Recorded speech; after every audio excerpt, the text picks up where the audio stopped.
Hey, this is Mo Lunsford at Union Grove Lumber Studios. And this is The Shed Geek. We want to welcome you to today's episode. Okay, welcome back to another episode of the Shed Geek podcast, and very excited guest here today. You sure about that? Yeah, absolutely. and a first for us here in Metropolis. In Metropolis. I'm the first one. You are the first guest in our new building. Absolutely. That's a lot of fun. That's cool. Because that'll always be a memory. You won't remember the second, third, fourth guest. I mean, unfortunately, you won't. But you'll be like, I remember who my first interview was here. Absolutely. Well, so who are you? I mean, people want to know who you are. That's the question I ask myself every day. Craig Felker, Chief Brand Officer at JMAG. And kind of back in the industry after a pause.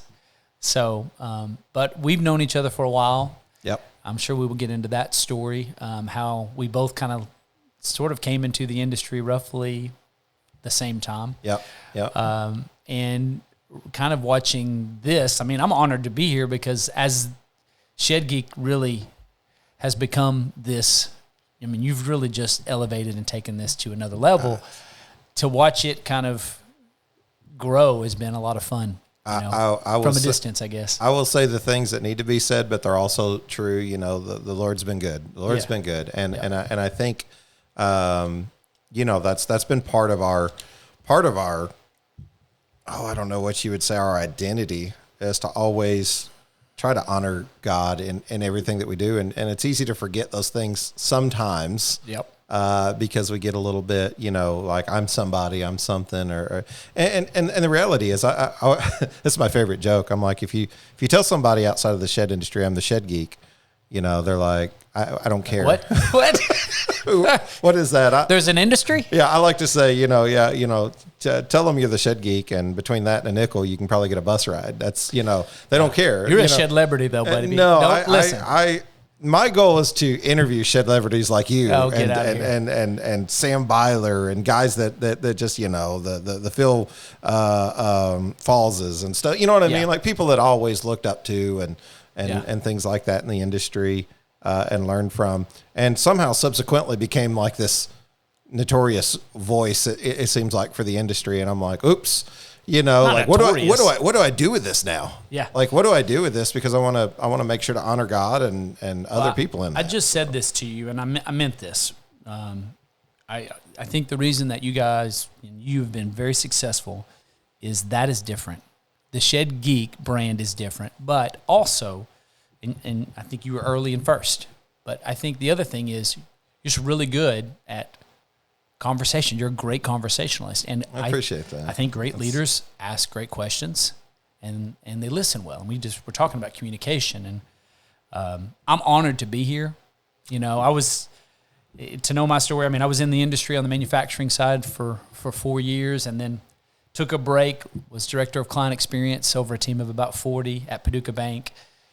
Leading people and culture, that's a big part of my story, my passion. That is your story. Like when I think of you, that's what I think of. I'm so passionate about honoring people and creating a culture that honors others. And it's all around communication, my story. And the platform's just changed. But to come back to this industry has been so much fun, and I'm honored to be here. We ended up here over a Facebook thread about brand, and it's like it's funny how they come together. We should just talk about this. And so I'm honored to be here because I've watched you grow, and I've watched your voice, and it just magnifies. Well, that's fun knowing a little bit about where we started and how we started, how we intersected.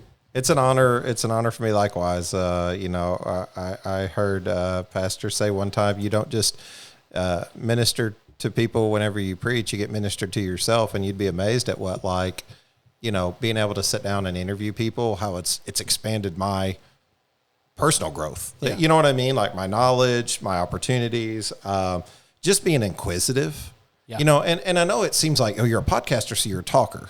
Yeah. You talk for a living. And it's like, I know all the things though, guys. I know all the things. God gives you 2 ears, 1 mouth. Yeah. Better to be quiet and thought a fool than open your mouth and remove all doubt. Yeah. You know what I mean? Like, I know this. I know the sayings. But it's a good one. Yeah. So I know to be quiet and listen. And I promise you, it's because I try to actively take the time to listen that I feel like I have something to say. Because otherwise, what's the other saying? Better to say nothing at all unless you have something valuable to add. Don't break the silence if you don't have something more valuable than the silence. And it's like, well, I think I have something to say, but I try to ask questions. I'm just immersed in the industry, and I just poured myself into this one thing. Yep. And it's really paid dividends. The Lord's been good, and really the industry's been good. The people have been good too. You can't do anything. Craig, you know this. Wild Wednesday, we're going to talk about it. You can't be vulnerable and put yourself out there. Let me rephrase that. You can't put yourself out there without being vulnerable. You have to be vulnerable. You have to be vulnerable. You're gonna get criticism. You don't have to be. I have this whole idea that like vulnerability and transparency is what makes people approachable. And so from a leadership perspective, it's rare that leaders are vulnerable, and part of that starts, I don't get too far into this, but starts with worth. You got to know your worth in order to understand, because, when a leader knows their worth, when anyone knows their worth, I mean, that kind of feels like the mission I'm on is to help people understand who they are, whose they are, and who they are, that they're loved, and that it's not because of the work that they did, right? You work from an understanding your love, and then when you know your worth, and man, that's such a great position to surrender, to mindfully listen, that you don't have to be right all the time. But again, I don't know at all about this topic, but my whole story is around communication, whether it starts from music and all that good stuff on down the line. Well, first of all, honored to have you here as well too. You're all the things you said, I could turn them right back around at you. Great conversationalist, great listener, great brand ambassador. Your energy is phenomenal. I think it's a staple and a part of like who you are. And I'm envious of your energy. It's just if you get up in the morning and you run, you get that dopamine hit. Yeah, that's all it is. But it's funny. I like it. I do think energy is something we have the ability to control. We can talk about that, but let's start with your story. So the one thing you talked about communication, and one reason I like the podcast is we're interviewing a gal Wednesday. Yeah, she doesn't even have anything to do with the shed industry, and I met her kind of through a shed industry connection. But dude, her story, and I actually I'm considering using. I want to give back somehow, and I'm thinking about using her business, her nonprofit, as an avenue we can give to. Okay. There's so many good things to give to. Muscular dystrophy, one of the important people in my life went through that. Deanna's been through breast cancer, so Susan G. Komen and all the places. But I'm hoping that it goes as well as I hope it's going to go, and we really want to support her, even though it's not in the industry. I think you guys will be blessed by the story. But I think that's what the podcast is. It's what is your story? Yeah. Everyone has one. Yeah. And that's why whenever people are like, I'm afraid to speak, I'm afraid to public speak, I'm like, first of all, it's edited. Yeah, that's right. So it's not live. Yeah. Let's start there. But second of all, I don't think anybody who knows me is worried about that. That's right. But you have a story to tell no matter who you are. Right. And maybe that's in and out of sheds. Yeah.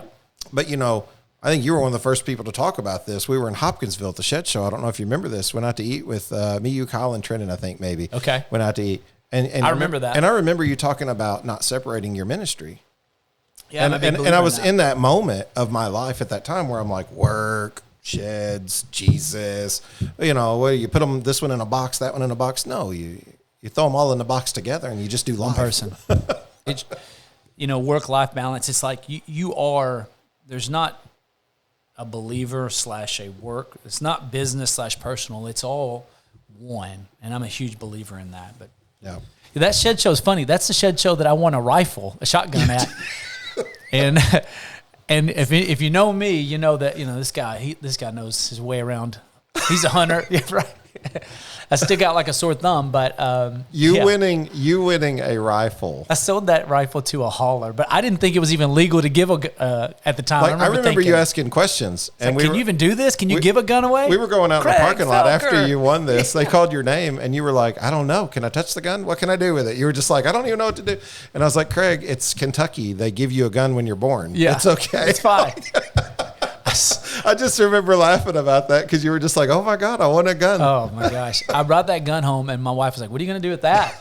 And I sold it to a hauler the next day. That's great. It was a 24-hour in the house gun for Craig Felker. But I liked the giveaways. I think they're cool. Awesome. That was actually a really fun it's like 2016, 2017. It goes back a little way. And it was close to home for us. So yeah. Who's Craig Felker? Tell us, let's start from somewhere, the beginning, whether it's birth or whether it's before the industry, you pick. Are you a dealer who sells multiple products at your shed lot? Are you tired of sifting through clunky or overcomplicated softwares to simply sell a product? If so, it's time to call Cal. Consumer Aligned Logistics is the affordable, simplified, and scalable solution for your shed, carport, or even RTO company. We are partnered with Idea Room and Shed Pro for configurators and have multiple RTO partners to choose from JMAG to Heartland to Shed Geek Rentals and Scott's RTO. And if your partner isn't listed here, just ask. We are happy to add more. Give us a call at 425-359-3279 or visit calcanhelp.com. That's CALCANHELP.com. Well, I mean, if you told me I was going to be in the shed industry a decade ago, well, it would have been more than a decade because technically it was a decade ago, but I just never thought I would be here. And my whole, I felt called to do music. My whole dream and passion from young adult, late 19, 20-year-old kid was to tour and be in a worship rock band, and I did that. And I could tell you I could paint you all the stories about success. Had the record deal and, played in 34 states, played with every Christian artist that you can probably think of. Joel Smallbone for King of Country sang backup on our first record. That's hilarious. That's just awesome. Crazy. I got crazy stories, and then I could go and say, here's what my bank account looked like. Yeah. And so when I stopped doing music, it was a really hard time because I thought I had slayed or separated my identity from being Craig, the frontman of Hearts of Saints, the band, and it was this really, I want to say dark time, but it was this time where I was like, what am I going to do? This was what I was supposed to do. And it just didn't end the way I thought it would end. And it was funny. Right after we said we're going to pause, I had our son Milo about a year before that. We were nominated for a Dove Award. It's like, oh, we quit and we were nominated for a Dove Award. So after that, it was like, what am I going to do? And a good friend of mine was like, the Paducah Symphony Orchestra is looking for a director of marketing. Well, all I had ever done was people and figure out how to promote and market. And my degree was in music business with a double minor, marketing and mass communication. It's like, thanks for that double minor, and so I did that. And while I was doing that, I was also working and traveling the country for Compassion International because I had been a spokesperson for them as an artist on stage, just advocating for kids getting one-on-one sponsorships. And about a year and a half into that, I was really finding my rhythm. And my buddy calls me and says, hey, there's this shed company that needs someone to lead marketing for them. And I remember saying to him, this was 2015. So I don't know when you came in 2017? Yeah. So I would have started in 2014. Oh, yeah. Well, I left for a couple years. That's right. You were with... Yeah. Yeah, I started with Graceland. Yeah, I started with Graceland in purchasing. It was a great experience. Love the company. Yeah. Still to this day. We appreciate that opportunity more than they know. But then me and you connected later, probably 2016-ish. I came. So my buddy says they need this marketing person, and I was like, I'm not taking that call. Look at me. I'm not a shed guy. I'm like, what? My dad, my whole family are blue collar. They're, plumbers, union pipe fitters. But I'm not that guy. I was never really I was like, I don't know, and he said, shut up, Craig. You take this call. This is a call you've got to take. And I called, and the guy at the time who was running the marketing was actually from Nashville, was really good friends with a music industry guy that was over Conduit Church. Conduit Church was a new church I was very familiar with because I had built some houses in Haiti. I'd been to Haiti 3 times with Darren over Conduit Church. And Darren is, he's like Dave Ramsey's right-hand pastor. He does all their, Darren's, by the way, plug for Darren Tyler, The Power of Seven, a great book around spiritual giftings. But Darren knew Paul Farmer. Paul Farmer ended up going and leading Wood Techs for a minute. And I don't think that company's around, but I knew Paul very quickly because of the connections in the music industry. And I had peace really quickly. So I came into the industry in 2015 and did that for 4 years. And I'm so grateful for that opportunity. And that particular company doesn't exist now or is morphed.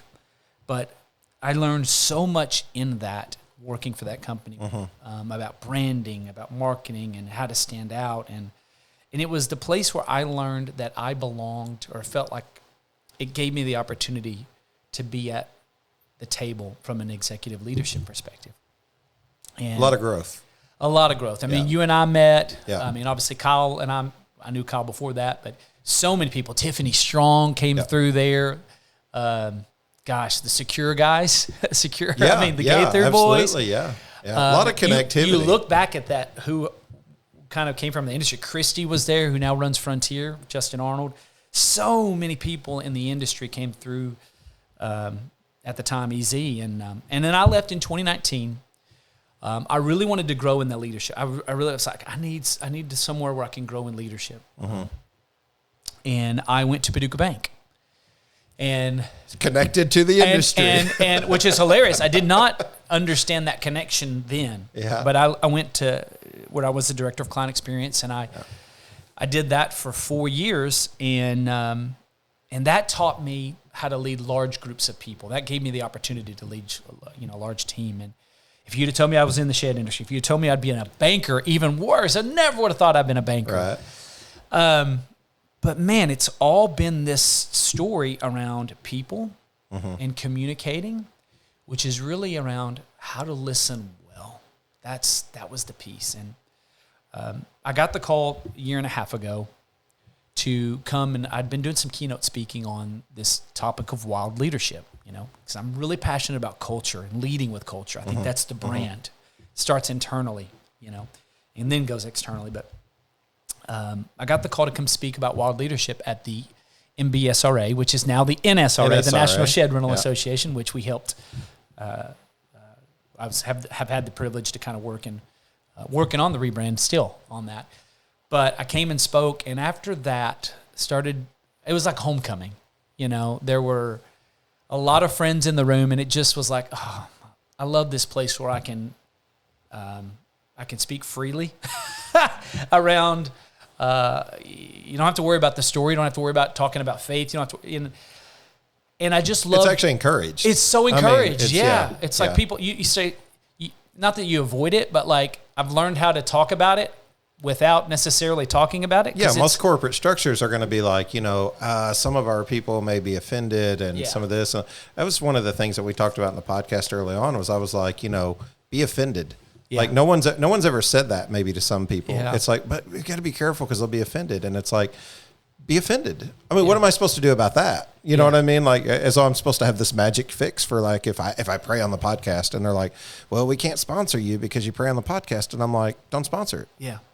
It's okay. The older I get, the more I'm never been one to really shy away from, I'm going to be me, who I am. Yeah.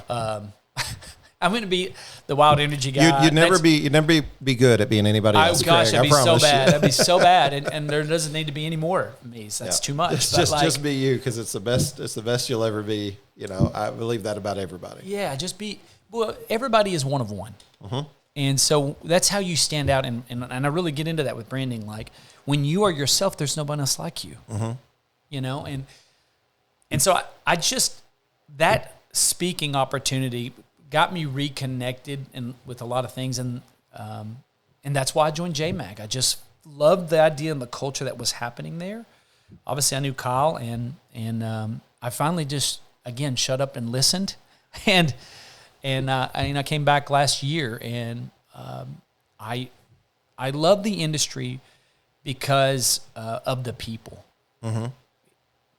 I love it, and I think there's an opportunity to help leaders in this industry continue to grow and differentiate themselves. I don't believe this. I'm going to say this very clearly. I think I've heard a lot of people say it's just a shed, it's a shed, it's a shed. And we're not selling sheds. That's right. Right? So there is so much room for companies to differentiate themselves, and there's enough. You know, there's enough. So no, you're 100% on, you know, we talked a little bit. Me and you talked an hour, just to be clear. Probably 2 hours before we started the podcast. And we may talk an hour after, who knows? Yeah. It's just, it's easy to do. You're one of those guys it's super simple conversation to have, you know, and I enjoy that. It's simple because I'm not very complex. No, I think it's great. I think it's great because we just, I think me and you are excited about ideas or excited about people. So when we start, me and you start talking, a buzzword comes up like communication, and my wife's like, "Oh, there's a 45-minute conversation happening, right?" Yeah. So and all those buzzwords that show up. Branding is definitely one of those. Branding's how we kind of started this, at least, conversation. That's how I'm here. We're on Shed Sales Professionals page. You made a comment, and I'm like, hey, I got some thoughts on that. Yeah, so it's like, well, and the truth is we could talk about anything. We talk about so many things, and we probably will. And who knows, maybe we'll make this a regular thing or something. But branding is definitely one of those things because you're passionate about it. Yes. And I would make the argument that branding hasn't been my passion. It has been something that I fell into. Interesting. Okay, so I don't think that I had all these thoughts and they were well developed and well even executed. Yeah. I think I fell into some success in many ways on accident by what you said, just sort of being the first to be like, I'll be vulnerable. Yeah. I mean, and I think that's where it starts. Huge. Sometimes, Lord, send me. Yep. Lord, send me. Yep. If no one else is going to go, send me. So it's just kind of like, I'm traveling around and I'm talking to all these people. Hello, shed sellers. Let's take a moment to discuss the shed customer and meeting their expectations. I remember growing up in the neighborhood where a certain percentage of the houses had well-manicured lawns and well-manicured homes. These were the type of individuals who felt it was important to purchase a well-constructed home or vehicle, or maybe equipment to help maintain the quality of the item. As shed manufacturers, we seek to provide a well-built quality shed. We want the customer to feel satisfied that their hard-earned money has been well spent on a product that will last. At LuxGuard, we believe adding high-quality rubber flooring to your line of sheds makes sense to the customer and adds value the customer can appreciate.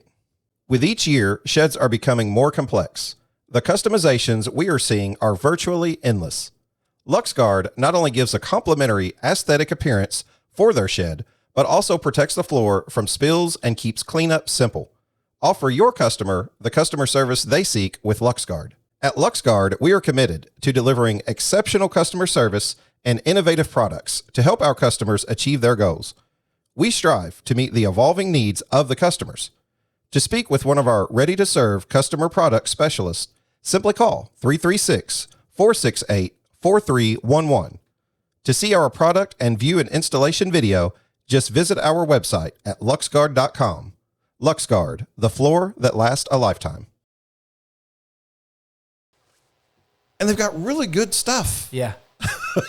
Yeah. And they don't even realize they got good stuff because they're just like, oh, I'm just a boring old country boy. I don't really have much to offer. And I'm like, those are the best podcasts. Oh my. It's almost like when you listen long enough, the brand is there. It is. It's just a lot of people can't see because they're so close. Yeah. It's almost, I think you do a good job with that. You're right. It's really about the story. I love that. And They can't see magnifying. because they're so close. They're It's just so so close to it. They're like, what do I have to offer? And I'm like, so much. Well, and they believe a lot. I mean, we all have this little, we talked about this, but this little voice, this little insecurity, and a voice saying you're not good enough. People won't care what I have to say. They won't care what I have to say. I'm too young. I don't want to brag on myself. I've never done this. Yeah. That's one I get a lot of times. Yeah. Well, I don't want to come on there and brag on myself. I was like, well, have you ever listened to it? And they're like, yeah. And I'm like, do you feel like people were bragging? They were like, well, no, not really. I'm like, no, because they're just telling a story. They're not saying, listen to me because I know all. Listen to me. And that whole humility thing is something in this industry that, it's actually selfish. And I'm I'm gonna go for it. Go for it. I do think it's a bit selfish because, like, if you are a faith and you have a gift, are you supposed to hide it? It's actually selfish not to share it. Yeah. And so, like, now there's a position if you're only out for your gain. Yeah, right? yeah. But, like, man, we're supposed to grow. Yeah. That's actually the mandate. Yeah. So, not with intention to destroy others, but, like, focus and, like, share. I think the hard part becomes it's a small space. We think the shed industry is a big space, but there's so many players, and we all know each other. And because faith's a big part of it, you attempt to be friends.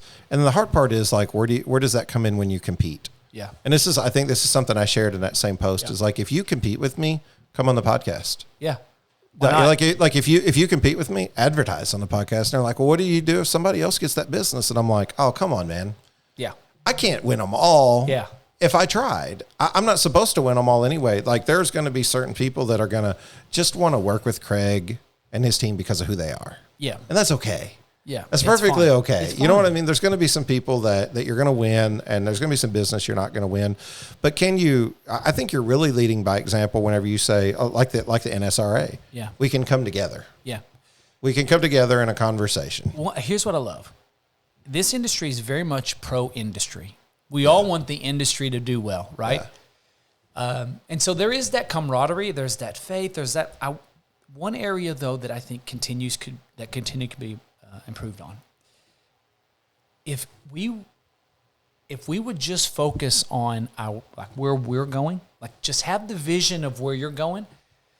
It's great to have a pulse of where other people are doing, but, like, there's been a lot of copycat over the years in this industry. Oh, and big time. I see more and more people kind of breaking out of that. But, like, Steve Byler mentioned that at the I don't remember if it was that NSRA or before, but he actually made that comment. I remember while on stage, and I went up to him afterwards, and I was like, "Wow, that was really profound. That was to actually hear it out loud." Yeah. And he was like, "Hey, the copycat time. It's time to put it to rest." Yeah. I've heard a lot of companies like, well, that's what their price is, so that must be what my price is. I'm like, what if that's a terrible margin?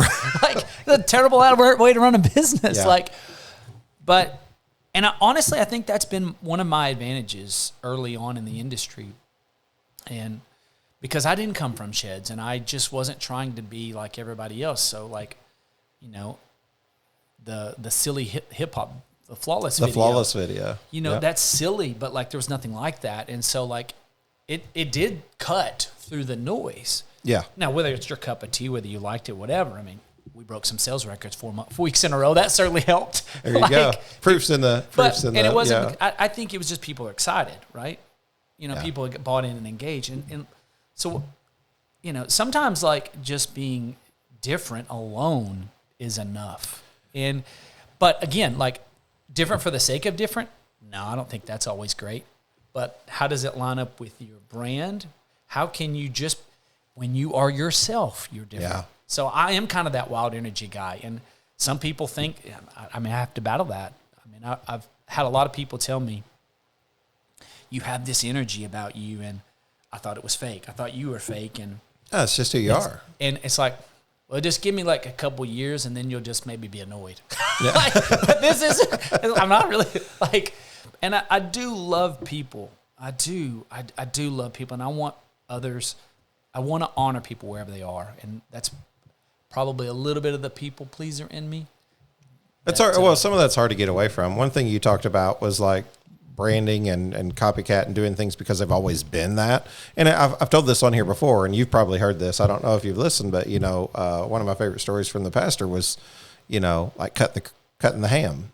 I don't know if you've heard that. I've heard you talk about that. Where basically it's like, why did you do that? It's because grandma did it. Yeah. You find out why grandma did it. She didn't have a big enough pan. Wasting all this ham. All this ham. It's breaking my heart. Because that's the way we've always done it. That was a pork joke. And that is I missed it. I'm sorry. I said, you're baking my heart. All this ham waste. I do love a pun, man. I do love dad puns. That's good. I love dad jokes. It's perfect. But no, I think that, so what is that? That's I don't want to necessarily equate conservative with Republican. We're certainly not going to get on this big political spiel here, but like, what is the saying, right? Republicans are the party of no. Yeah. That's what they say. They're the party of no. When you think about no, we're not doing that. No, we're not doing this. Nothing new. Nothing changes. And it's like when nothing changes, right? Like things stay the same. You begin to live in an echo chamber. You talked about travel. Yeah. And how travel exposes you to different people, different things, different ideas. And it's like, look, things. I'm not here to, trust me, I got called all the things whenever we talked about prison ministry, me and you off the air. Yeah. And whenever I worked in the jail, I got called all the things that you would imagine, Craig, because, when you go to work for a jail or a prison, it's almost as though like you're supposed to punish the people. Yeah. As though like being in jail is part of the punishment, right? Like they're paying a debt to society. That's why they're supposed to be removed from society. Now I'm supposed to add to it by making their life difficult, right? I got called all the things: left wing, bleeding heart, hug a thug. Yeah. Hug a thug. You just feel sorry for them, don't you? And I'm I think they're people. That's what I think. I think they're people, and I think we go back to the Bible and we see that Paul and Silas were in prison too. Yeah. Was I a hug a thug? Was Jesus a hug a thug? Yeah. You know what I mean? So was John the Baptist a thug? I just believe, I'm like you. I believe the good in people. I want to see the good in people. And I want to see that even people who make mistakes have the ability to rebound from that. And we don't just put them under our thumb forever and quote unquote lock them up and throw away the key. Not only in prison, but you could be in a prison of your mind and be perfectly free. Well, you talk about poverty, and poverty is really a mental thing in a lot of ways. Yeah. And I don't want to get into that. No, I believe it. My dad's got a saying. My dad grew up poor, and he says, Jesus must like poor people. He sure made a lot of them. And I'm like, Dad, I don't think that's the right mindset. Yeah. I do think generational poverty is a thing, though. And I did, before doing full-time music, I did, and I think you know this, but ran a social program. Yeah. And that gave me the ability to have empathy for foster kids and kids without. Yeah, yeah. And that, man, it's hard to break out when, and I told you this quote earlier, but like I heard a guy from Uganda say, potential is everywhere, opportunity is not. Mm-hmm. Someone's opportunity is in your hands. And sometimes generational poverty, you can have great work ethic, but not have the opportunity. That's right. And for every story you see of like Billy's been walking for 2 years to Burger King every day, and now somebody's gifted him a car is the 50 stories of somebody who couldn't keep walking because of XYZ. And then, it's tough. I mean, you have to work hard, but sometimes that's even not enough to break that, and I don't know how we're talking about that. No, it's good. It's good. Let's give people. No, people. I like it. Hello, Shed and Carport industry. I'm Cord Cook, Chief Brand Strategist here at Shed Geek Marketing. Did you know that Shed Geek Marketing works with 45 shed companies and counting? And we are not slowing down in 2025. One of the neat benefits to working with Shed Geek Marketing is working with an agency as opposed to just an individual. When you work with Shed Geek Marketing, you have a team of professionals working diligently to ensure your success. From branding guidelines and brand books to websites, Google and Meta tag tracking that measures the traffic to your website and social media pages, CRM setup and full automation build-outs, lead funnel integration, and so much more. Worried about whether or not we can serve you? Don't be. Shed Geek Marketing works with manufacturers ranging from $1 million a year in sales up to $80 million a year in sales. There is no manufacturer too big or too small. Remember, marketing is an investment that should be making you money. That's why nearly 50 companies have decided to work with Shed Geek Marketing. So for more information, go to www.shedgeek.com and submit some basic information, and we'll reach out with a discovery call and patiently walk you through how we can best serve you. Thank you for your time and look forward to working with you. So let's give the people what they want. Let's talk about branding a little bit, right? Let's give it to them. So Gerald's going to be happy. Gerald Rhodes is definitely, he's like, man, I'm looking forward to that conversation. So hopefully we can actually have something that he can take away and some fat to chew on. Or where do we want to start on branding? What's your thoughts? I'm going to let you lead. Just take it wherever you want to take the conversation. I can ask you questions if you like. No, but go for it. You fire away. I would say this. I've been on a big kick. I spent the last 4 weeks on Wild Wednesday talking about branding, core values. Okay. And I really believe branding starts with the core and identifying, because core values are really the DNA. It's the lens for which a company behaves, right? And so if you don't know as a company and you haven't explicitly written your core values down, man, that's the first place this whole thing has to start, because that's how you behave. That's how you will behave. That's how you make decisions. And so I'm really just huge on that. Mm-hmm. That's where it starts before you get into story, before you get into, and those are the things that help you stand out and be different. And, one of the reasons I was drawn to JMAG is because there was a focus on culture, and that starts with the core. And when you have, I think Simon Sinek says, I'm a big Simon fan. I wanted to talk about that, and I was like, before you even made that comment, I was like, I want to get started there on the why, because Simon talk about, Apple just sells computers, but they could sell anything. They sell an idea. Think different. Well, I mean, 1,000 songs in your pocket. Yeah. But then whenever you think about Gateway, they sold computers, right? Yep. You think about other music, players like Sony and things like that. But look at how quick they were able to infiltrate that by just selling the idea. It was an idea. So when you think of Apple, you think of, I use this. So I've done a couple keynotes, this last, 12 months. And this is getting into, for those who've been at it, it's getting into kind of part of those conversations. Yeah. Who is Apple in the shed industry? I always like to ask that question. What comes to mind even whenever I say John Deere? Yeah. Harley-Davidson. Yeah. So I begin to have those conversations. And then this is one of my favorite. Yeah. Is what comes to mind whenever I say Bucky's. Yeah. Because clean bathrooms. Absolutely. That was their differentiator. That's how they beat. You realize that was the key thing that differentiated them. You know what I like? I like whenever you walk in, everybody says, "Welcome to Bucky's," and you will not get a welcome to Bucky's, because I've said this in our keynotes. Yeah. I did one in Millersburg recently where I said, "Guess what you always get whenever you walk into Pilot now? Welcome to Pilot." And I'm like, quit trying. We already know it's been done. We know what you're doing right now. But it's welcome to Amoco. I mean, just don't sound the same. But welcome to Bucky's. You're going to get 30 of them. You're going to get a clean bathroom. Yep. Okay. You're going to get attendance scheduled, and I mean, somebody is there just on the bathrooms. You're going to get an experience. So I'm like, I know the ones who are booing, and I know even the ones who are booing right now who are listening to my haulers, because they're like, they don't let trucks in. Oh, there. listen, haulers, shot callers, my ballers. Are you going to rap now? Is that what you're doing? Dropping those buildings with the hydraulics. Come on. Next Shed Haulers Bash, I'm ready to drop some bad rap. If you ever get a rap song in front of the haulers and get a standing ovation, listen. I mean, look, I got something for why you. Has I don't somebody know not rhymed hydraulics yet? I could just see it, the bounce. You know what I'm saying? The old just the hydraulics bouncing. Let's work on that.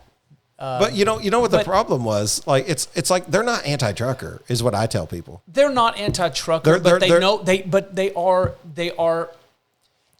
Bucky's is what it is today is because they realized that getting the women was the smartest thing they could do, because if they got the women, they got the men.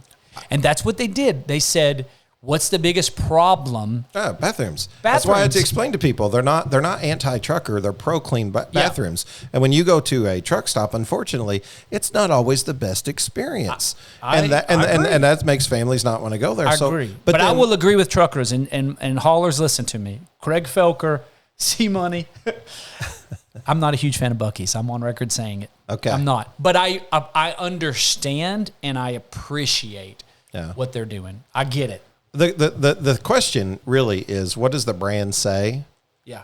Before you mention the brand. Yeah. Because if you're driving down the road and you start emotional connection. Like there's just things that you can throw out, like Coca-Cola. Yeah. Okay. You don't have to have a sales team with a full built out, all the tools, the CRMs, the automation funnels, the everything, right? You got all these cool things going, right? Yep.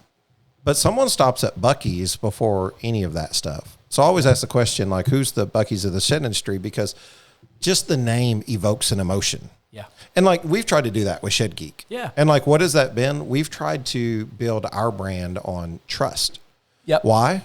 Because who do people buy from? Yeah. People that they trust. Who do people want to work with? People they trust. We have never want to be in a situation where we're having to defend ourselves. No. Let me rephrase that. I don't mind defending myself. I don't want to have to be in a position to where I'm lying in defense of myself, because I want to be, this is who we are. That's what I want to put out there. And I want them to systematically think, core. I can trust you. So it's trust, but, and so like if I ask you what the Shed Geek core values are, is trust in there? Absolutely. What I would say is, and I really, really believe this, there was this huge topic a couple years ago around this great, the great resignment? Yes. Resignation. The great resignation. Why do I always miss it? Somewhere Craig Gentry's laughing at me. Yeah. The great resignation, where people don't want to work. And I think that was to some degree true. But I think we are in an era right now where people want to align themselves with companies, with brands that they have shared values with. Absolutely. So if you are leading with your culture, your core values, that is your brand, then, because good companies have customers, great companies have fans. Harley-Davidson has fans. I'm not a Harley-Davidson fan. They have raving crazy. That's right. I'm not going to say crazy, but like people are just mad, crazy about Harley-Davidsons. If you're a Harley-Davidson person, you only own Harley-Davidsons, and you wear the gear. You literally wear the gear. It's a lifestyle. That's what a fan does. That's right. And that's the piece. Like Patagonia. Okay. I don't know what their stance is, but they're trying to be just. That's one of their be just. It's all about sustainability, protect the earth. So they're very climate driven. So guess what? Their prices of their stuff is very expensive. They're not trying to they're literally on record saying, I don't want you to buy 20 of these. I want you to buy one of these and it lasts you 20 years. Now it's going to cost you 20, right? But like they're not even, because people are lining their values. Airbnb. I was going to say, this one doesn't necessarily hit in terms of like, I don't know what value they bring, but I mean, Lamborghini, the saying, why do Lamborghini owners, why does Lamborghini not advertise on TV? Because people who buy Lamborghinis aren't moved by a TV ad. You don't consider a brand new Toyota, which is the most reliable vehicle perhaps on Earth, and it's proven that for several years. It's not and then say, I'm considering the Toyota Corolla, but that Lamborghini just may win me out because I saw that advertisement. That Honda Accord, it's you know what? If you have to ask, then you don't get it. Yeah. Right? Yeah. It's the exclusivity. That is a rare, unique experience. This is James Price of Shed Pro on Faith in Business. What does faith in business look like for us? I realize many of you don't know the full story of how Shed Pro started. So let me tell you the story of Nathan, one of our developers. It started 15 years ago. Nathan was selected to join a 2-year technical training program for students from disadvantaged backgrounds. After Nathan had graduated from the training program, he came to our company for an internship. Over the years, Nathan moved from an intern to a junior developer, to a developer, a senior engineer, and eventually to the technical team lead. Nathan is the developer that created the original Shed Pro product that now has over 130 businesses using it daily. But see, the beauty of this is the one thing I haven't told you is that Nathan accomplished all this while at the same time he was fighting against cerebral palsy. You see, Nathan is an inspiration to me, and I hope Nathan's story is an inspiration to each of you and a reminder that we can use our business to make a difference in the lives of the people that are around us, and especially the lives of those that are so often overlooked. This is James Price. Thanks for listening. To bring this back to branding, do you think anyone in the shed industry has been able to open up that Pandora's box in the public's eye of a brand? Because this is what I find. I find that if you go to name, I don't know, any city around here, or go up to Marion, Illinois, and let's say that you've got a couple of shed lots there. Yeah, I tend to believe that most customers couldn't tell you the name of a brand of a shed industry or of a shed company in most cases to save their life. In most cases. I'm not saying it's exclusive. I'm just saying in most cases.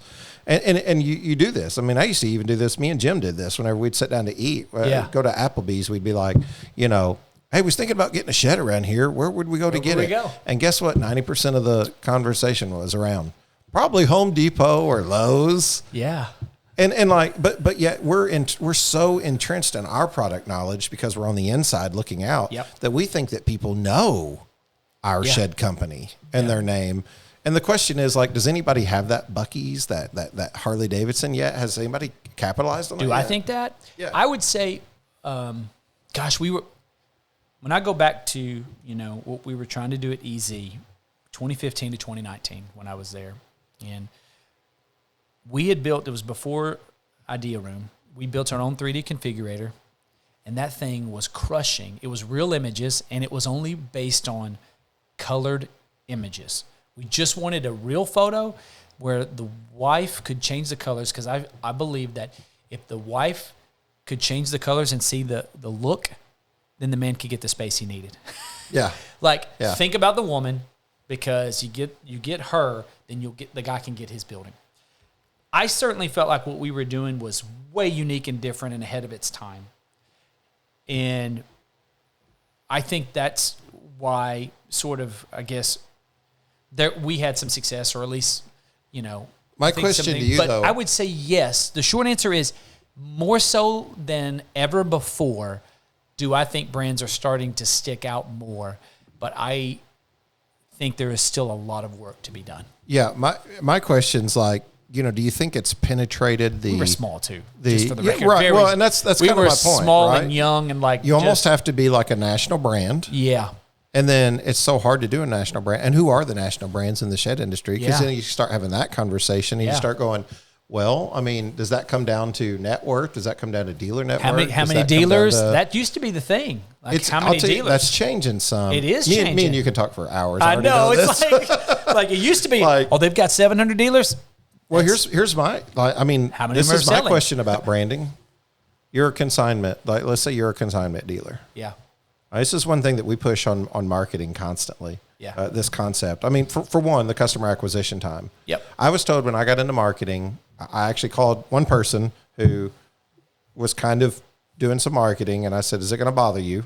I knew there was a few people, but I said, "Is it going to affect you?" And they said, "Go for it."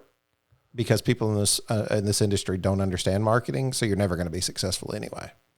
Well, we found just the opposite, because what we did was we took a long-term customer acquisition approach. And I said, I'll sit with you for an hour, and I'll answer all your questions in your broken language. Yeah. We'll sit down and ask, and I'll tell you what really got me. I've talked about it on the podcast before, was whenever we was doing a website for a guy, and he said, oh, by the way, for that price, I want you to make that thing show up first on Google. I know that's really important. I've heard people say that, and that's really important. And I was like, I realized how disconnected they were from SEO, right? Yeah. Like the other day we were at a meeting, we were at a dealer's meeting, very sharp salesperson, sales lady who's doing well over $1 million a year. She was like, what's SEO? Yeah. And I'm like, no, that's okay that you asked that. I'm glad you asked it, because that means that you're wanting to, I was at a point one time where I was like, what's SEO? Yeah. Right. And so that's okay. You're learning, but the world's changing. And so what used to happen is let's throw a bunch of investors out there and let's get 700 dealer lots out there. And it's and that's going to be success. Some of the questions I've been asking on Shed Sales Professionals lately is how many of you guys are selling inventory? Is inventory your main seller, or is new construction builds? And then you start getting the data, and they start going, well, 90% of mine, or 50% plus, are new buildings. And I'm like, so would the key to growth be to go open up a whole bunch of more dealers? Yeah. Well, I mean, I think I'll say this. If you lead a sales team out there and you're listening to this, clarity is everything. Donna Miller, who's one of my biggest influence in the marketing space, says whoever says it in the least amount of words wins. And so it's around clarity, right? Most dealers don't know because they don't have clear expectation or an understanding of what a successful year looks like. Some of them understand $1 million. Well, that, you know. Yeah. But if you are a manufacturer and you are putting inventory on the lot, right? How many times is that money? Because that's money in cash, and in our industry, cash flow is king, right? Cash flow is king. So, like, how many times is that turning? And have you broken that out and reverse engineered it? Dude, you know what I'm saying? Like, if you're going to put my language so much. If you're going to put $100,000 in inventory out there, it needs to turn 4 times. That's $400,000. Let's divide that by 12. And at a very bare minimum, a dealer needs to understand that a good business investment needs to be X amount of dollars, and everybody needs a path to get there. Here's the flaw, and this is why I say, like, I always say most of the dealer network would have hated me as a sales manager. Yeah. Because, like, the one thing I did was I was like, oh, you want more inventory? I was like, cool. If you sell more, I'm going to give you more. Yeah. But if you don't sell more, how can I justify giving you more? And you're saying that I need the chicken, you know, instead of the egg, and I'm saying I need the egg. And I'm over here going, but how do you justify a company that has, or a dealer even, who has zero inventory, who's selling $130,000 a month? Yeah. Now, let's not talk about whether or not they have 40 buildings versus 30 buildings, because that's a little bit of a moot point right now, isn't it? Because I'm talking about a company who has $0 in inventory, selling 130 to 150 and there are consistently. There are companies out there doing it, and that certainly throws a wrench in the spray and pray. That's exactly shotgun right. approach. That's exactly which right. I don't believe in. We didn't believe in it so much. You remember this at EZ, and I don't want to talk too much about that. Although I am grateful, and we and I talked about this. Absolutely. I am so grateful for all those years, because it taught me so much. But we did something different. We were doing, to be a dealer at that time. You remember we had a marketing package. Yep. It was our barrier to entry. Yep. Because we were trying to be best in class, didn't care about everybody else's prices. We were like actually the most expensive by far. We believed we were building the craziest, best house building back then, and I think we were at the top, or very right there. But we had a marketing package for those dealers, remember? And in order to be a dealer, you had to buy into a marketing package. Now, why would we do that?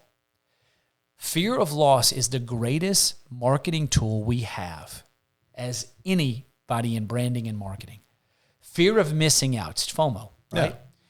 Yeah. And the belief was if you, buy into that marketing package, it was like, I don't know, $700 to $3,000. So it wasn't that much money. If you couldn't invest in that, were you going to invest in yourself? Were you going to be engaged? Because we were trying to find people who were going to be fully invested and engaged in selling that. That is the Achilles heel right now in the shed industry in many ways, is that, so this comes back to branding, and I'll tell you why. Because you have, Craig starts a company today. It's called Craig Sheds. Yeah. And all of a sudden, Craig starts selling, or not selling, on a wholesale model. That's something we see in the East Coast quite a bit, right? Yep. But here in the Midwest, we definitely see a lot of, Craig starts it, he gets a bunch of investors, he opens up 70 lots. Yep. So now I'm going to become one of your lots. Yeah. Right? And you're selling Craig's buildings. Yeah. And now I open up Shannon's lot. Shannon's brand. So now I'm trying to brand, Shannon Sheds. Yes. And then the customer's coming up and they're saying, whose sheds are these? Well, these are Shannon Sheds. And it's like, well, what was the manufacturers, the make, who's the model? What's well, they're Craig Sheds. And it's like, well, I don't understand what's going on here. But think about how much is being lost in SEO value. Think about how much is being lost in ads. And now, even if you've got a successful dealer who's doing, and let's call it that $1 million. Let's just put that at $1 million. Let's for the sake of conversation. All of a sudden, they're making 10%. They got $100,000, and they're like, I can't afford what's necessary to create an effective marketing strategy, because I've got to try to create this brand locally while they're out here with a brand that is 5, 6, 7 states wide, why isn't the manufacturer? And then it's like, but now let's turn our focus to that. Yeah. The manufacturer has already given you $200,000 in free inventory, and no industry that I know of does not do that without a net 30, 60, or 90. Yeah. So I think that you're going to have a shrinkage in many ways. I think you're going to have you're probably going to see more consolidation. I feel like, because the big guys are possibly going to eat the little guys' lunch if they actually. And yet at the same time, I tell small companies all the time, you have all the power in the world right now. Yeah. And they're like, why? I'm like, because big companies aren't doing it. They're not embracing it. There's actually big companies that we know right now that we've even talked to them, and we're like, I can't believe they are not going down this avenue. They sell $300 million a year, and they're not entertaining this. Yeah. It's wild. Are you swimming in leads but struggling to close the deal?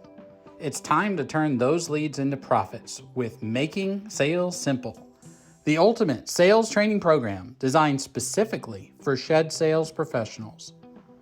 At Making Sales Simple, we understand the challenges you face, overwhelmed by inquiries, unsure how to follow up, and missing opportunities that can boost your bottom line. Our proven techniques help you and your team master the art of connecting with customers, building trust, and closing deals like never before. Whether you're new to the industry or a seasoned pro, this training will sharpen your skills, increase your conversions, and drive your business to new heights. Don't let those leads go cold. Invest in your team's success today. Making sales simple, because every lead deserves a closer. So my question to you is this. It's like, whose responsibility is it to brand or to market or all those things underneath it? Is it the companies? Is it the dealers? I don't know. Give some thoughts on that. Yeah. So, I mean, my mind has always been this, and hear me, mom and pop, one-stop distributors, wholesalers, okay? I've always believed in the idea of compound interest. It's a really easy concept to understand, Over time, time is our friend. Same thing in branding. I always believed if we could find the right people, so if I'm a manufacturer, and if I can find the right people that are engaged, and I can figure out a way to honor them, respect them, and provide them opportunities to grow, and really, it's our job to make sure that people see an unlimited ceiling of growth, right? And to equip them, then we would be better as a brand, footprint-wise, if we could be a voice together. Now, it takes vision. Agreed. It takes a lot of vision and a lot of heart and a lot of empathy and a lot of care. And that's hard because you have to have the long game in mind to do that. Yeah. And there are some companies that are doing that. There's some companies not doing that well, and I think that obviously contributes to people going out and saying, you know what, I'm going to do this on my own and just pick and choose what I want. I'm going to build my own business. And you can do that. You just have to define what success looks like. Is it monetary? Is it impact? Most people want to be a part of something bigger. And there's usually one big right story.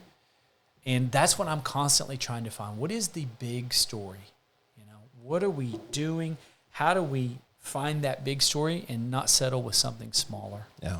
Because everybody wants to make an impact. Well, it's so hard as I always go back to the story. There's no wrong in either way there, by the way. No, and that's the thing. I'm always careful not to suggest to people you're doing it wrong. I always suggest what I see others doing well. It'll just be hard, right? It'll just be hard if you're out there by yourself. Because we were made for community. That's right. That's a whole lone wolf is the challenger sale. The lone wolf, that's the least successful person in most cases. It's just hard to break through the noise out there solo. Yeah. You need to be plugged in. You need to be plugged in. But you can do it. You can do it. Of course. And it's never been a better time in the history of humanity to do that, because you can. Shed Geek can have 1 million. Let's just pick any social media platform. You could have 1 million followers. Craig Wild Wednesday could have 12 followers, whatever. And I could create one piece of content that gets viewed 12 million times. Yeah. And doesn't matter how many followers. That's right. It's all about the actual content. Yeah. So your ability to get visible has never been greater for somebody who has little to no start or following. Now, how to do that? That is something that if anybody in this industry or anybody in marketing could give you the exact formula, and there will be people who try to sell that, and good luck because they don't know the algorithm. They have best practices that can get you in the ballpark, but there's no exact to it. Yeah. But again, what matters is consistency, knowing who you are, being relentless about knowing who you are, which is why I go back to core and culture. And you talked about content. I mean, just content alone, I feel like we can have an hour conversation. I mean, content is king, and it's part of the reason why. I mean, there's things I've been amazed at. Yeah. I've had a couple of companies who've come to me and they've been like, hey, I want to be on the podcast. And I'm like, cool. And they're like, no, I mean, like when I'm on the podcast, I want you to send me the raw copy. I want you to send me this. We're going to chop it up. We're going to put it on our social media feeds. We're going to put it on all the outlets that it can be possibly out there. We're going to use it for our purposes as well. And then I have some people who are like, I don't want to be on it because I don't want to brag. Yeah. And I'm like, oh my gosh, you're actually missing a great marketing opportunity to even be on it. Like, don't even just be on this one, be on all of them. Be on all of them you can. Absolutely. You know, like that conversation was, we'll throw this in the mix. Shed Hub Sheds for sale. It's like, which one should I use? Both. Yeah. Along with everything else that'll help you sell a shed. Why are you limiting your mindset? Why would you not be on Auto Trader? Why would you not be on all the places? Be in every, like my advice will always be this: be in everywhere that will help you because you're trying to get helped. And I think some of that comes back to conversations we've even had recently about like there's this appreciated loyalty. Yeah. And that's great. Yep. But then there's also this like, hey, be loyal to yourself and your business and your ministry and your employees and all that by being successful also. Yeah. And that means you owe it to yourself to find the solution. And the solution's not always in this undeterred loyalty to one specific company or one specific thing. You can find success by I don't read one book and say, I've got all the knowledge. I got it. I read all the books to try and get the knowledge. So, you know, I don't go to church and say, I got the message. Yeah. It's a position of growth. Yeah. Right. It's a position of constantly realizing and adapting and trying. Yeah. I mean, it's trying. Sometimes some marketing is just, I want to try something. Yeah. And being undaunted by putting something out there that doesn't stick. You know, that's a lot of it. I think the hardest part is like, you know, you take a look at a lot of the dealers, especially like the consignment networks, you know, I just feel like sometimes I feel like they're on an island just by themselves, just a little bit alone. You know, I think that's the hardest part is. It's funny though, you say that. And I agree.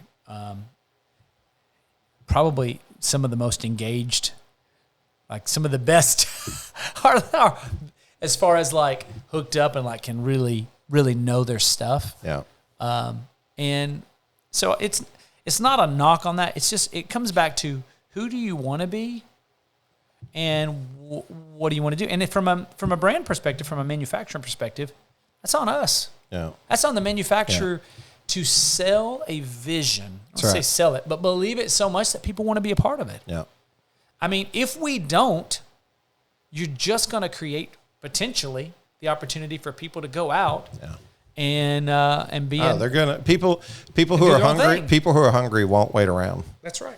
People who are hungry to succeed. People who are good visionaries. They won't wait around. They will go and create. You know, the hard part is, and I do believe this. I believe that it takes two to tango, right? It takes a visionary, it takes an implementer, and I think that's the hard part. Little EOS he's thrown out there. Yeah, okay. Yeah. I think that it does take that because I just recognize my deficiencies in certain areas, and I don't try to go be good at what I'm not good at. Yeah. I'm not saying that I couldn't. I'm saying that I would lose some of myself to try and go and learn that strategy. So I believe in myself, but I also believe other people are created to do things, meant to do things, and sometimes you just got to get behind them and embrace them. And I have found that whenever people actually get behind those ideas with me and we work together and collaborate, I mean, I'm actually, my success is the success of a story of collaboration. Whether I want to admit it or others do or not, it's the ability to work together with people at a high level and turn the airplane in half the space that is necessary at a fast pace if we need to. And that's what we have. I feel like that's what we've developed. Man, I want to have you back. I want to line out like 3 or 4 things for us to talk about. Okay. That we just like, and I hope I've done enough to shut up and listen, and also into it, man. Talk and add value when necessary. We didn't even I talk. love talking to you, guys. We didn't talk about. We could keep going, but I'm radically passionate about leaders communicating, which is really just active listening. We didn't even talk about that and what your cadence of caring for people is. I'm really passionate about that. If we didn't have to eat, but we have to eat, and we both have 2 o'clocks. And if we don't eat, it's listen. Yeah, I definitely want to eat, but no, I mean it's fun to talk about this stuff. This to me is like, I guess what I want to be. If people ask me, like. So I mentioned Donald Miller. I read his book recently, his latest book, which is Hero on a Mission. Okay. And I would say this. Part of reading that book is understanding that at different times in your life, you're the victim. At different times, you're the hero. The ultimate thing is to be the guide, right? Yoda was way cooler than Skywalker. Yeah, right? yeah. Because he was the one that Skywalker. I mean, heroes are weak most of the time until the end of the story. Yeah. Okay? They stink. But a hero sacrifices something for some bigger cause. Part of reading that book was me getting to a point in writing my eulogy. You talk about a brain. Yep. Like, you don't want to go there, right? Yep. It's not a real eulogy, but it's one of the best exercises you could ever do. Huge. And so the very first part of that is this, and this is who I want to be in life and in this industry. I want to be that energy guy, but I want to be the life of the party. Hear me when I say this. When I walk in, I'm not the only one who walks in. I can talk about my faith, and I love that. The Spirit walks in, the Spirit changes the atmosphere. Yeah. I literally want to, whatever room or whatever place I am, I hope to bring life to help people see in themselves that peace that they are insecure about. I want people to be encouraged to be themselves all the way, to come alive. I feel like you get fed. That's like in this industry, whether it's talking about leadership, culture, brand, it's all around honoring people, helping people come alive. That's who I want to be wherever I am. And gosh, I have failed at so many things. I don't have it all figured out, but that's the really journey, man. That's the journey. You know what I mean? Like you know, and I know it's the journey. You know, it's not the destination. And I feel like that's that's just kind of innately who you are as an individual. You want to be a helper. You're a people person by nature. You're going to be that with or without the shed industry. I want people to believe in themselves. Yeah. I just want to shake them and then walk out of the room and then be like, okay, yeah. I can do that. I can do that, yeah. No, that's awesome, man. Yeah. Well, listen, real quick, because I do this for everybody else. Yeah. Do you have any questions? I always like to end the segment by saying, whether it's podcasting, sheds, anything, life, or whatever, because I usually spend so much time asking questions. Me and you's conversation. Our conversation is just way different. I don't have to pull anything out of you. You just come prepared. Like, this guy needs to shut it down. So no, you're good. You're good. I welcome it. It's appreciated. I promise you.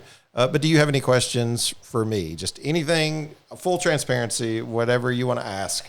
1 year from now, this is a question, and I'm on a kick on questions. Okay. 1 year from now, Shannon, we're having coffee. Okay. What are we celebrating? It's a very thought-provoking question. It's not one I've got any answers ready for. So here's what I've learned to do. I've learned in a moment like this is probably one of my biggest maturing moments. I don't have an answer for you, and this is something I've learned to do over and over and over, is to say, Craig, are you okay to let me think on that and come to a conclusion and a good answer instead of, I just need to give him an answer right now? The point of that question is not that you have an answer as much as it is that you think. Yeah. Because I guess shared experiences are everything for me. And we talked about this. if I know you're building something, you're dreaming about something, or you're trying to, get somewhere, what an opportunity to walk through that, or at least encourage you, or dream with you, or eventually celebrate with you, whatever that is, and that's what I'll make this promise to you. I'll text you what that is. Okay. Or maybe I'll even share it with the industry. But I've just learned whenever you're like stumped. No, I think it's wise. I used to be like, I have to answer this, and then I have to make up an answer, and then I have to stick with that answer because I got to double down on it. And I don't know. I don't know the answer to that. So what are we celebrating? I don't know, but I promise you I'll text you and answer that. You'll get that. I'm a big fan of prayer here, and I know that you are a person of faith. Do you care to just say a prayer in the podcast, over the industry, that kind of thing? Lord, I don't have to ask for your presence because your word says we're two or more gathered, and I just trust and believe you're with us. I believe you are a God that is for us. I believe you're a God that gives us more than we can handle because you are with us always. So I thank you for every breath because it's a dependence upon you. So I thank you for grace. And right now I would just say over this industry, Lord, I just pray for that you be lifted, that you realize that there's no lack, that you'd help us realize that there is no lack because you have plenty. You have plenty for all of us, Lord. May there be a spirit of unity and a spirit of peace in a time where it seems like everything is divisive, Lord. May we rally around you. May we rally around peace. May we have so much peace that we don't even have to necessarily be loud or right, but we can just be kind and be your love on display, Lord. Thank you for this opportunity. Just pray for blessings for Shannon and for Deanna and for Shed Geek and for everyone listening. We ask in Jesus' name, amen. Amen. Appreciate you, brother. Definitely. I didn't know we were going to do that, but that's cool. Hey, I know you do that. I know you do that a lot. But I put you on the spot. You did. But thank you for the opportunity. I believe that it's important to, man, God has been so good. He has been so good to us, and we don't deserve it. We have literally, I have literally been Judas's kiss. So for him to continue to search after me, break down walls to find me, to leave the 99, dude, I will never, ever, ever in my life be in a place where I cannot give God the honor and the thanks and the glory for what he's done. And hey, man, whatever he's got for me, I'm running toward it. So, sincerely, thank you for having me on. Yes, sir. Yes, sir. And I just appreciate the opportunity. And this industry, it's a beautiful thing. It's a beautiful thing. I think we all want a lot of the same things, but that whole unity thing right now means so much to me. Mm-hmm.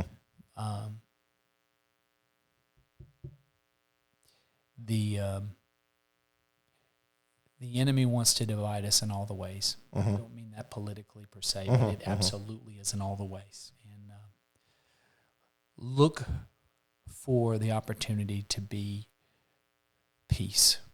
Yeah. All of us, you know, and especially in within our industry together, so many people of faith here. Well, we all know each other. That's the hardest thing. We all know each other, so it's hard not to. Let's be a display of that. Let's actively, and I'll close with this. So I'm real passionate about this. Shakespeare says, "In delay there lies no plenty." Don't let the sun set. Don't let the sun set.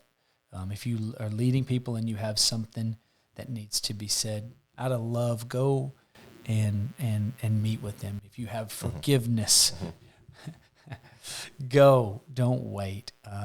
It's just too important. But hopefully we can be a real source of joy and a real source of unity on display. Hey, let's do that. Via sheds. Sheds. Yeah, who would have thought sheds is what he would use, right? Yeah, man. Hey, Appreciate you. Yeah. Appreciate you, buddy. Thank you. Hey, this is Mo Lunsford in sunny Union Grove, North Carolina, and we want to say thank you to all the guests and listeners.